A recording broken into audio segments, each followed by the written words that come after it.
Good morning प्यारे बच्चों।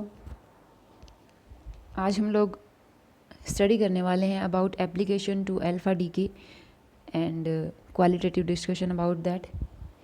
तो ये हमारी थर्ड यूनिट चल रही है। थर्ड यूनिट में अल्फ़ा डीके का टॉपिक जो है ये हमारा लास्ट टॉपिक है। उसके बाद हम लोगों की थर्ड यूनिट जो है वो कंप्लीट हो जाएगी। तो उससे पहले हम लोगों ने potential step, rectangular potential barrier, potential well, ठीक है, इन जो टॉपिक पे डिस्कशन किया था, वेरी इंपॉर्टेंट टॉपिक। और यू मानिए कि एग्ज़ाम के अंदर इन तीनों में से कोई भी एक आपको 101% मिलने वाला है। तो डेरिवेशन थोड़ा लेंदी है बट प्रोसीजर सेम है सब में, तो उसको अच्छे से स्टडी कर लेना। कोई भी प्रॉब्लम रहे तो आस्क अबाउट दैट और मैसेज कर दीजिए चाहे, और फ़ोन मत कीजिएगा।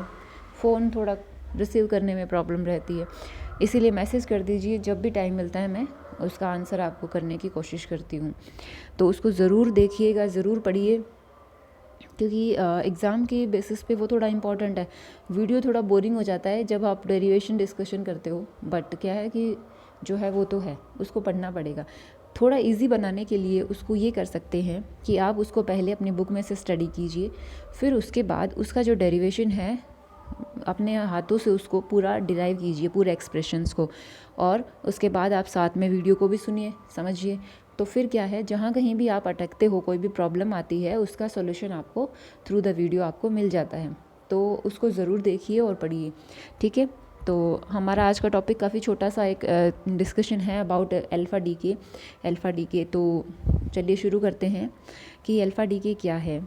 कि हम लोग ये मानते हैं कि कोई भी न्यूक्लियस जो होता है उससे अल्फ़ा पार्टिकल बाहर निकलता है, ठीक है। अल्फ़ा डीके मतलब अल्फ़ा पार्टिकल कौन सा होता है? 2He4, यही होता है ना। अल्फ़ा पार्टिकल क्या होता है? 2He4, हीलियम परमाणु ही तो होता है, ठीक है। तो अगर वो नाभिक से बाहर निकलता है तो नाभिक से बाहर निकलने से पहले वो नाभिक के अंदर भी था, ठीक है। उसकी एग्जिस्टेंस जो है वो होनी चाहिए। जब वो नाभिक के अंदर था, जब वो अंदर होता है तो नाभिक के जो परमाणु होते हैं, जैसे नाभिक में प्रोटॉन, न्यूट्रॉन ये सब रहते हैं, ठीक है, उनकी वजह से उस पर अट्रैक्शन फोर्स लगता है। अट्रैक्शन फोर्स लगता है तभी तो वो नाभिक के अंदर बना रहता है। फिर कुछ ऐसा होता है कि वो नाभिक से बाहर निकल जाता है। अगर वो नाभिक से बाहर निकल गया तो कुछ दूरी तक तो वो क्या है, उसको क्या है, बाहर निकलने के बाद कुछ समस्याओं का सामना करना पड़ता है, कुछ ऑब्स्टेकल का सामना करना पड़ता है, जिसको हम लोग कहते हैं पोटेंशियल बैरियर, ठीक है।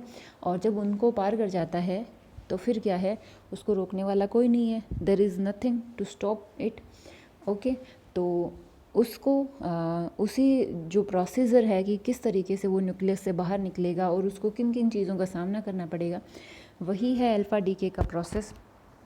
तो इसने सबसे पहले पोटेंशियल एनर्जी का एक कर्व दिखाया है। ये कर्व जब आप ध्यान से देखोगे तो आपको पता लगता है यहाँ पे पोटेंशियल है नेगेटिव -V0, ओके। मैंने इसीलिए वो पोटेंशियल वेल का जो कॉन्सेप्ट था वो पहले समझाया था, आप वेल को समझ सकें।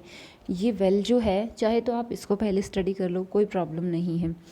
तो ये वेल क्या है, नेगेटिव है, ठीक है, ग्राउंड लेवल से नीचे है ना, नेगेटिव है। तो इसका मतलब क्या हुआ, स्थितिज ऊर्जा क्या है, ऋणात्मक है। जब एनर्जी ऋणात्मक है, नेगेटिव है, that mean there is an attraction force, और जब पॉजिटिव है that mean there is a repulsive force, okay. So यहाँ पे क्या है, एक अट्रैक्शन फोर्स जो है वो काम कर रहा है, -V0 पोटेंशियल एनर्जी है। तो यहाँ पे एक अट्रैक्शन फोर्स जो है वो काम कर रहा है। जो अल्फ़ा पार्टिकल है उसकी एनर्जी का लेवल है ये, ओके। तो हमने ये बिहेवियर स्टडी किया था in potential well last lecture के अंदर, ओके। तो इसकी एनर्जी है ये है रेडियस ऑफ न्यूक्लियस। यहाँ पे ये है रेडियस ऑफ न्यूक्लियस। न्यूक्लियस के अंदर जो है वो पोटेंशियल एनर्जी नेगेटिव है, यानी कि अंदर एक अट्रैक्शन फोर्स काम करता है, और न्यूक्लियस के बाहर ये पॉजिटिव है। ये पोटेंशियल न्यूक्लियस के बाहर, तो ये है पोटेंशियल एनर्जी का कर्व, ओके। तो बाहर पॉजिटिव है तो यहाँ पे एक रिपल्सिव फोर्स काम करता है। अब इसी की वजह से तो होता है, अंदर तो अट्रैक्शन से बंधा हुआ है, बाहर इतना बड़ा बैरियर है, तो अब पार्टिकल निकले तो निकले कैसे बाहर, ठीक है। इसी वजह से वो उसके अंदर बंधा रहता है। और जब समहाउ वो किसी तरीके से जब एनर्जी गेन करता है और कुछ ऐसा होता है तो वो बाहर भी निकल जाता है। लेकिन क्लासिकल तो ये कहती है कि अगर आपके सामने इतना बड़ा अवरोध है, ये जो एनर्जी है वो अल्फ़ा पार्टिकल की है। अल्फ़ा पार्टिकल की एनर्जी होती है लगभग, इसने दे रखा है 4 से 10 मेगा इलेक्ट्रॉन वोल्ट। ये देखो 4 से 10 मेगा इलेक्ट्रॉन वोल्ट। और जो ये बैरियर है, विभव प्राचीर जिसको बोलते हैं, ये है 20 मेगा इलेक्ट्रॉन के अबव। मैक्स जैसे हम लोग या कह सकते हैं अप्रॉक्सीमेट 20 मेगा इलेक्ट्रॉन वोल्ट का बैरियर है। और जो पार्टिकल है उसकी एनर्जी है 4 to 10 मेगा इलेक्ट्रॉन वोल्ट्स। तो क्लासिकल तो ये कहती है कि it is not possible that particle will decay through the nucleus, क्योंकि उसकी एनर्जी क्या है, कम है, और जो उसको रोकने वाला ऑब्स्टिकल है उसकी एनर्जी क्या है, ज़्यादा है। बट जो हमारी क्वांटम है, क्वांटम क्या कहती है, क्वांटम कहती है कि there is still some probability that particle will grow through the nucleus. And जो ये प्रोसीजर है जिसमें ऑब्स्टिकल या बैरियर जो भी है, पोटेंशियल बैरियर, वो बहुत ज़्यादा एनर्जी का है और पार्टिकल की एनर्जी कम है, फिर भी वो उसको क्रॉस कर जाता है। तो वो उसके ऊपर से तो गया नहीं, उसके अंदर से ही गया है। ठीक है, जैसे आप इस लाइन को देख रहे हो तो उसके अंदर से ही जाता है। तो ये जो इफ़ेक्ट है उसको हम लोग कहते हैं टनलिंग इफ़ेक्ट, हिंदी में कहते हैं सुरंगन प्रभाव। ओके, इसको क्या कहते हैं, सुरंगन प्रभाव कहते हैं, जिसमें पार्टिकल की एनर्जी कम होते हुए भी वो बैरियर को क्रॉस कर जाता है। इसे हम कहते हैं सुरंगन प्रभाव। अब पार्टिकल जब इसको क्रॉस कर रहा होता है उस दौरान उसको R=R से लेके R=RC तक बैरियर जो है उसको बर्दाश्त करना पड़ता है। उसके बाद तो वो हावी हो जाएगा, उसके बाद तो एनर्जी ज़्यादा हो जाएगी बैरियर से। ठीक है, तो यहाँ तक का जो रीज़न है उसके अंदर उसे एक प्रबल प्रतिकर्षण बल का सामना करना पड़ता है। वो गुजरेगा तो सही टनल इफ़ेक्ट में से। टनल इफ़ेक्ट जो है, एक्चुअली टनल इफ़ेक्ट जो है कहलाएगा ये घटना, वो गुजरता तो है इस पोटेंशियल बैरियर में से, लेकिन उसको फिर भी सामना तो करना पड़ता है इस बैरियर का। तो R=R से लेके RC तक सामना करना पड़ता है। ठीक है, तो अल्फ़ा पार्टिकल जो है उसकी स्थितिज ऊर्जा क्या है, अल्फ़ा कण की स्थितिज ऊर्जा है V=2Z1e²/4πε0R। ठीक है, यहाँ पे Z1e तो है नाभिक पर आवेश, और अल्फ़ा पार्टिकल का तो 2e होता है, तो 2Z1e², वही है kq1q2/r पोटेंशियल एनर्जी। ठीक है, और जब पार्टिकल इन्फिनिटी पर पहुंच जाएगा तो विभव प्राचीर शून्य हो जाएगा, और कण की ऊर्जा जो है वो, क्योंकि पोटेंशियल एनर्जी तो ज़ीरो को अप्रोच कर रही है धीरे धीरे, तो जो भी एनर्जी होगी वो काइनेटिक एनर्जी होगी। इस बैरियर को उसे जो है वो R=R से RC तक पार करना पड़ता है। चिरसम्मत यांत्रिकी के अनुसार ऊर्जा E का कण, जो अभी मैंने एक्सप्लेन किया है ना आपको थ्योरी का, वो सब यहाँ पे इसमें लिखा हुआ है कि अल्फ़ा कण जो है वो नाभिक से कभी भी बाहर नहीं निकल सकता, क्योंकि प्राचीर की ऊंचाई 20 मेगा इलेक्ट्रॉन वोल्ट है, और अल्फ़ा पार्टिकल जो डीके होते हैं वो 4 से 10 मेगा इलेक्ट्रॉन वोल्ट के होते हैं, इसीलिए उसको भेद कर ही जाना पड़ेगा। इसे ही हम लोग क्या कहते हैं, टनलिंग इफ़ेक्ट कहते हैं। अब देखो यहाँ पे क्या है, यहाँ पे एनर्जी की कुछ वैल्यू E है और R क्या है, RC है। तो जब स्मॉल r RC के बराबर होता है तो E जो है वो V के बराबर हो जाता है, क्योंकि ये पोटेंशियल एनर्जी का ही तो कर्व है, ये पोटेंशियल एनर्जी का ही कर्व है। R=RC पे पोटेंशियल एनर्जी टोटल एनर्जी के बराबर है। ओके, तो यहाँ पे RC जो है उसका मान क्या आ जाएगा, यहाँ पे R की जगह RC रख दो और इसको E के बराबर रख दो। ठीक है, R की जगह RC और V की जगह कैपिटल E रख दो, तो यहाँ से RC का मान 2Z1e²/4πε0E ये आ जाता है। इसको आप एक एग्जांपल के थ्रू समझ सकते हो। पोलोनियम जो है 204, इसमें अल्फ़ा डीके पर थोड़ा सा बात करते हैं। पोलोनियम जो होता है उसके लिए Z होता है 84, एनर्जी होती है अल्फ़ा पार्टिकल की 5.4 मेगा इलेक्ट्रॉन वोल्ट, और जो अल्फ़ा डीके होने के बाद जब, जैसे कि इसका इनिशियली तो Z=84 है, लेकिन जब अल्फ़ा पार्टिकल निकल जाएगा तो Z1 क्या रह जाएगा, 82। 2Ze4 होता है ना अल्फ़ा पार्टिकल, 2He4, तो 2 एटॉमिक नंबर निकल गया, तो 82 बच गया। इस तरीके से हम लोग क्या करेंगे, इसके अंदर मान रख करके RC का मान निकाल लेते हैं। और R का मान क्या है, हमने जब न्यूक्लियर शायद आप थर्ड ईयर में ही पढ़ोगे, वैसे तो न्यूक्लियर के अंदर हम लोग पढ़ते हैं कि रेडियस ऑफ ए न्यूक्लियस और जो है वो R is equal to R0 A⁴ A होता है द्रव्यमान संख्या। द्रव्यमान संख्या प्रोटोनों प्लस न्यूट्रॉनों की कुल संख्या, न्यूक्लियन संख्या भी बोलते हैं इसको। तो R0 तो एक कांस्टेंट होता है 1.1 फॉर्मी, और A 204 है इसकी द्रव्यमान संख्या। ठीक है, तो हम लोग R भी निकाल लेते हैं। R की गणना करने पर 6.5 फर्मी मीटर। तो हमें क्या है, बैरियर कहाँ से कहाँ तक मिलता है, यहाँ पे R है, यहाँ पे RC है, तो 6.5 से लेके 43, बहुत ही लंबा चौड़ा बैरियर है ये, बहुत ही लंबी दूरी तक फैला हुआ। ठीक है, यानी कि विभव रोधिका की बहुत चौड़ाई पार करनी होगी अल्फा कण को बाहर आने के लिए। सुरंग प्रभाव के अनुसार जब कण की ऊर्जा विभव प्राचीर की ऊंचाई से कम हो तो ए चौड़ाई और वी ऊंचाई के आयताकार विभव प्राचीर से ई ऊर्जा के कण के पारगमन की प्रायिकता या पारगमन कांस्टेंट जो है वो ये है। हमने जैसे रेक्टेंगुलर पोटेंशियल बैरियर में किया ही था कि जब एनर्जी लेस देन पोटेंशियल होती है तो ट्रांसमिशन कोफिशिएंट जो होता है वो 1+, और जैसे कि उसमें था 4e V0/V0 sin स्क्वायर, इस तरीके से था, है ना। अगर ये हो सकता है ये वाला मैं उल्टा लिख दूँ, थोड़ा आप कंफर्म, हाँ उल्टा ही है ये, ऊपर ये होगा V0 और नीचे होगा 4e V0, ये होगा। ठीक है, क्योंकि इन्वर्स लगा रहता है ना, ऊपर सीधा करेंगे तो ये ऊपर चला जाएगा 4e वाला टर्म। तो उसका अप्रॉक्सीमेट मान जो है वो कुछ इस तरीके से है 16e V-E/V²। अब देखो इसके साथ ये एक और टर्म आई है एक्सपोनेंशियल -2 अल्फा ए।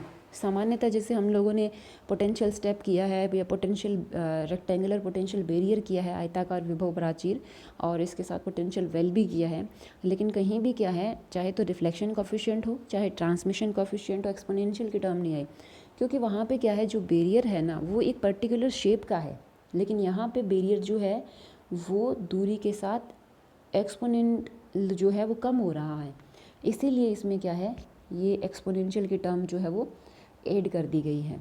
ठीक है, तो मेन पार्ट जो है वो इस एक्सपोनेंट वाली टर्म का ही रहता है, यही डिसाइड करेगी कि ट्रांसमिशन होगा कि नहीं होगा। यहाँ पे अल्फ़ा जो है वो क्या है 2m/h² V-E × a, अल्फ़ा ए हो गया। ठीक है, वो बिल्कुल सिमिलर वो सेम चीज़ें चलती हैं।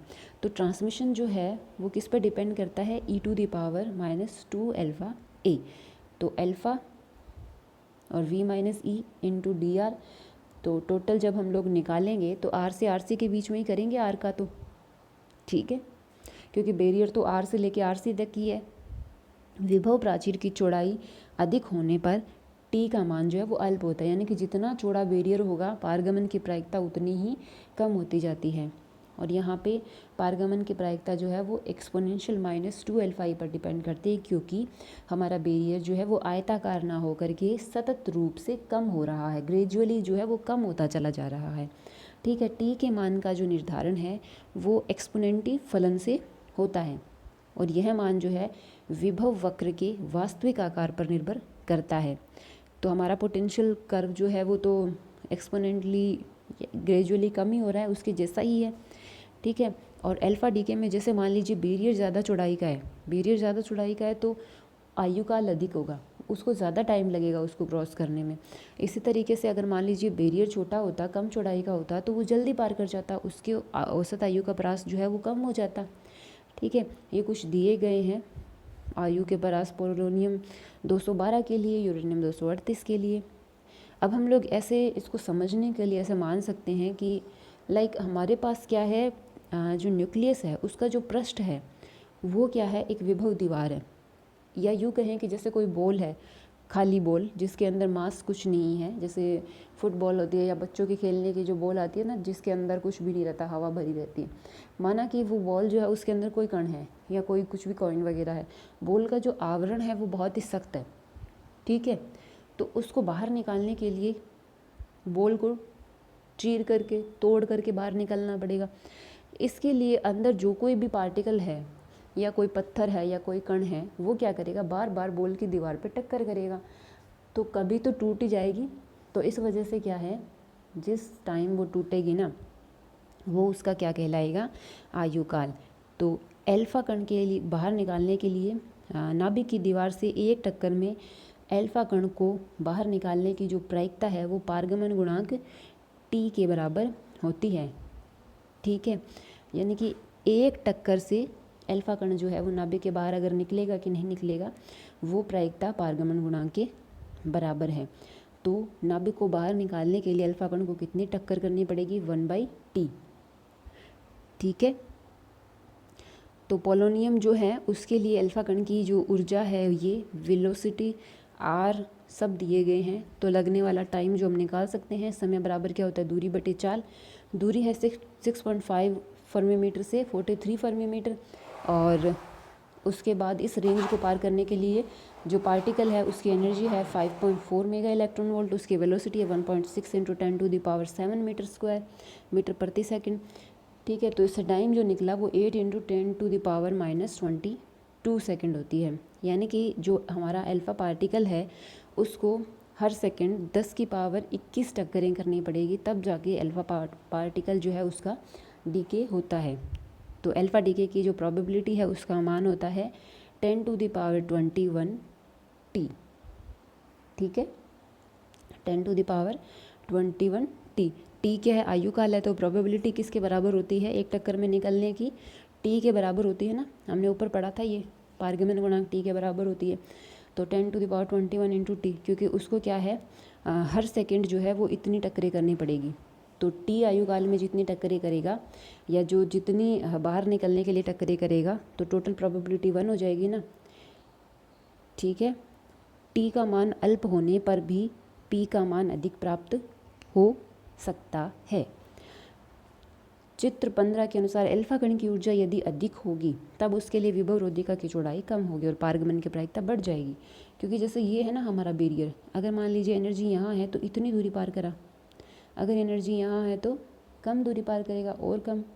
इस तरीके से जब पार्टिकल की एनर्जी ज़्यादा होगी तो विभव रोधिका की चौड़ाई जो है वो कम आती है और पारगमन की प्रायिकता भी बढ़ जाती है, औसत आयुकाल भी कम आता है।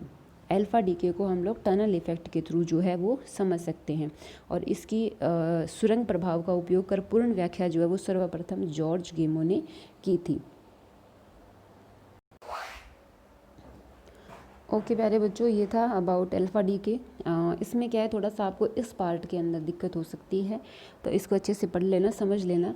बाकी जैसे सिंपली एक बात तो ये कहता है कि जैसे बैरियर जो है वो ज़्यादा चौड़ाई का होगा तो ज़्यादा टाइम लगेगा, और कम चौड़ाई का होगा तो कम टाइम लगेगा, और एनर्जी भी ज़्यादा होगी तो हमें विभव रोधिका की कम चौड़ाई पार करनी पड़ेगी, आराम से निकल जाएगा। ठीक है, और एक बात इसने ये कही कि अल्फा कण को बाहर निकालने की जो प्रायिकता है वो पारगमन गुणांक के बराबर होती है। किसके लिए, एक टक्कर के लिए पारगमन गुणांक के बराबर होगी। तो अल्फा कण को बाहर निकालने, एक टक्कर में बाहर निकालने के लिए उसको नाभिक से अल्फा कण को बाहर निकालने के लिए अल्फा कण को कितनी टक्करें करनी पड़ेगी, 1/t। टोटल प्रोबेबिलिटी 1 होती है ना, तो 1/t टक्करें करनी पड़ेगी। टक्करों की संख्या है ना ये, है ना, तो उसको कितनी टक्करें करनी पड़ेगी, 1/t टक्करें करनी पड़ेगी। और जैसे सारा कैलकुलेशन के बाद आता है 10⁻21 टक्करें हर सेकंड, तो कुछ इस तरीके से होता है।